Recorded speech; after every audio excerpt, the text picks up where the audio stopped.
Paul Harvey now joins Jocko Henderson, Frankie Crocker, Jack Holmes, the Wild Child, Rick Darnell. Oh, man, all these disc jockeys. Martha Jean the Queen, who's in Detroit now. She's in heaven. Paul Harvey, look after us up in heaven. Well, years ago, a little guy, skinny and shy, had two parents. One was Mr. Roosevelt Wright Sr. and a mother by the name of Mrs. Lily Mae Wright. They were from a small town in well,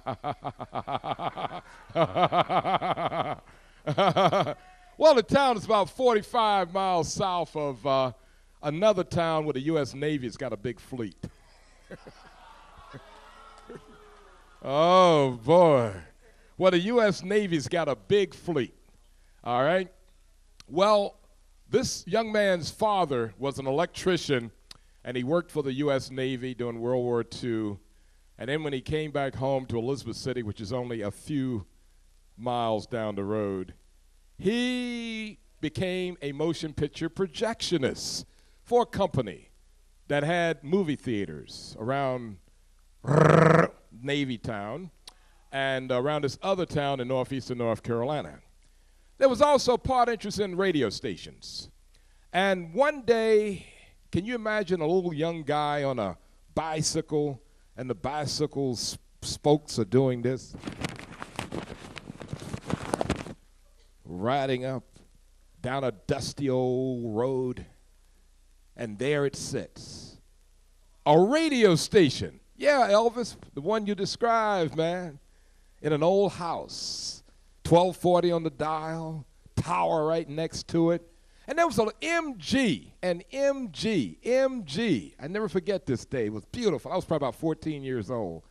And there was an MG parked outside the radio station with Pennsylvania license plates. So maybe it's from Scranton, man. Maybe Scranton, home of, hey, Dave, you talk about basketball, man. Hey, Jerry McNamara, man, from Scranton, Wilkes-Barre, you know. Hey, you know, when Jerry played in the Carrier Dome, since David said we've talked about in 135, that keep the basketball lecture going, man. It's the only thing bringing big money into Syracuse University, you know. Don't let the sun come down on me, man. It comes out of that and hits the jingle, Chuck Leonard, WABC. And then he comes in and he said, oh, yeah, all my folk. I got one of my dear buddies here from Elizabeth City, North Carolina, Rick Wright. Man, hear that on 50,000 watt WABC, another magical moment in radio in my life.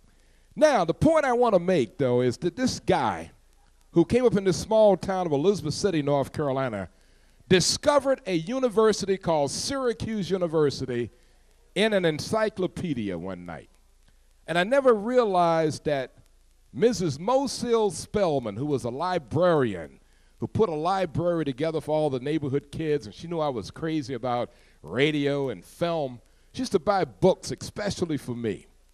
And one of the books she got, I was reading it, and there was a section on audiovisual education. And there was a picture of Dean Kenneth Bartlett, the creator of radio at Syracuse University and the Syracuse Radio Workshop. I think I was 15 years old. Little did I realize that at 15 years old, at the Cale Street Memorial Library, and that book that Mrs. Mosille Spellman gave me, that I was looking at a picture of a school that would have the greatest influence ever in my life. And here it is tonight, all of you. I want all of you to give yourself a round of applause tonight. And I'm just humbled that you have selected poor old me to be one of your inductees into the WJPZ Hall and Wall of Fame. This is incredible. And I'm really emotional about this and might even break down tonight, but not just yet. Well, I came to Syracuse to do a doctoral degree in 1970. Dr. Larry Myers, Dr. Don Ely found me out of Delaware State University. I was finishing up a certificate for advanced graduate studies at Virginia State. And I've been working at a station, WANT Richmond, 990 on the dial. And at Delaware State, I was at WDOV, AM and FM, 1410 on the dial. So I come to Syracuse. All right, I hit Syracuse, New York, September of 1970. By the way, Elvis and I were talking about this earlier. I had a first-class FCC license. That's a whole nother story. And I was walking on campus trying to find the Radio Television Center here at Syracuse University. In those days, the radio television facility, hey, Steve, were you around then? You were around Carnegie Library, which is now the Technical and Scientific Library here at Syracuse University. The whole bottom floor was the Radio Television Center. And WAER, David, I'll save you, was located in the prefab structure right behind it. All right? So I got on campus. I saw WAER. This is pre-WJPZ now. This is 1970. And I started working at WOLF radio. Oh, we're getting there, huh? Okay. Started working at WOLF radio, and I was working at Wolf on Saturdays and Sundays. They were a directional 1,000-watt radio station, and they were directional during the daytime. Needed a first phone engineer on duty. So then I was on air doing news and jockeying. I was doing news on Saturdays. In fact, Rick Gary, who does a show on TV here, Channel 9, was doing middays, and Jerry Foodie was doing mornings, and the late Jim Sims was doing afternoon drive, and a guy named Brother Vic was doing nights.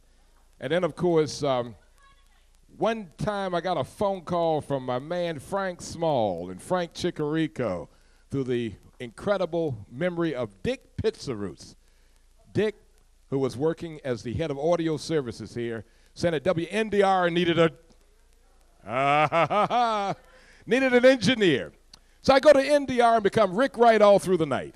All right, I leave Syracuse in 72, go back home to North Carolina. I'm at Raleigh-Durham Chapel Hill, baby.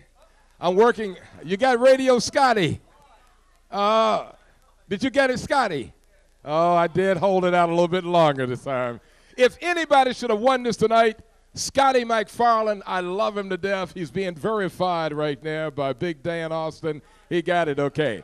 All right, now we'll get the story going, and I'll get this baby over. Scotty McFarland, I love you, man.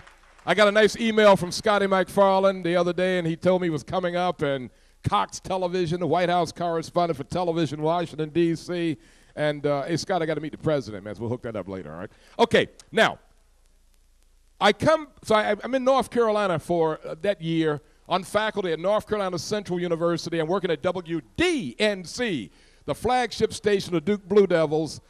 A radio station in Raleigh, North Carolina goes in trouble, WLLE, and I became the general manager there. Then I made a trip to Trenton, New Jersey real quick, and I was general manager of WTNJ Radio. Any of you from Trenton? Anybody from Trenton, New Jersey? I never ran into so many gangsters and prostitutes and drug dealers in my life. Trenton, New Jersey, and I was the general manager of the radio station. We cooked, though. So then after that, I went to Washington, D.C., and I was local sales manager for NBC Radio, 92 KYS and WRC. NBC was treating the radio division like a stepchild. They ended up selling it. I left town and made a couple of guys millionaires, Donnie Simpson and Melvin Lindsley, big contracts. So then I came, by the way, my adopted sister owns the whole thing now, so I don't worry about it.